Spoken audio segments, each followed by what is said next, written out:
মুজিববাদের রাজনীতি এই বাংলাদেশে চলমান থাকবে না, বাংলাদেশে হতে দেওয়া হবে না।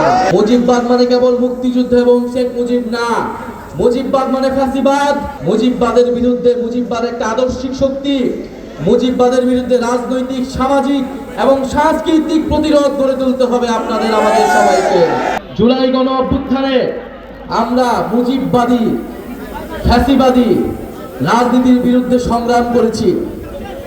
মুজিববাদ এখনো নানাভাবে, নানা ছলে বলে কাজ করার চেষ্টা করছে, মাথা চাড়া দেওয়ার চেষ্টা করছে।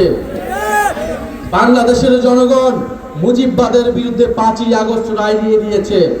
মুজিববাদের রাজনীতি এই বাংলাদেশে চলমান থাকবে না, বাংলাদেশে হতে দেওয়া হবে না। প্রিয় সংগ্রামী বন্ধুগণ, আমরা স্পষ্টভাবে বলতে চাই, মুজিববাদকে শুধু আইনগতভাবে মোকাবেলা করলেই হবে না। মুজিববাদের বিরুদ্ধে, মুজিববাদ একটা আদর্শিক শক্তি।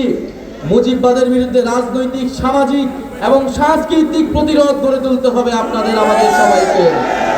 মুজিববাদ মানে কেবল মুক্তিযুদ্ধ এবং শেখ মুজিব না। মুজিববাদ মানে ফ্যাসিবাদ। মুজিববাদ মানে গত 50 বছরের বিভাজনের রাজনীতি। মুজিববাদ মানে গুম, খুন, ধর্ষণ এবং মানবাধিকার হরণের রাজনীতি। মুজিববাদ মানে ইলেকট্রা রেফ্রিজারেটর, খাবার তাজা তো জীবন তাজা। ইলেকট্রা, ফ্রিজের রাজা। গণতন্ত্রকে হত্যা করে একদলীয় শাসন ব্যবস্থা এবং বাকশাল কায়েমের রাজনীতি।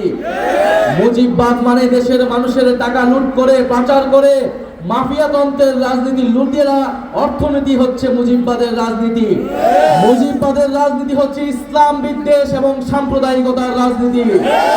মুজিববাদ মানে হচ্ছে সংখ্যালঘু সম্প্রদায়ের জমি সম্পদ দখলের রাজনীতি। মুজিববাদ মানে বাংলাদেশের সার্বভৌমত্ব, জাতীয় স্বার্থের সাথে আপোষ করে দেশকে ভারতের কাছে বর্গা দেওয়ার রাজনীতি। আমরা এই মুজিববাদের রাজনীতির বিরুদ্ধে দাঁড়াচ্ছি। এই মুজিববাদকে আমরা বাংলাদেশ থেকে বিতাড়িত করেছি। মুজিববাদকে বাংলাদেশে আমরা মাথা তুলে দাঁড়াতে দিব না।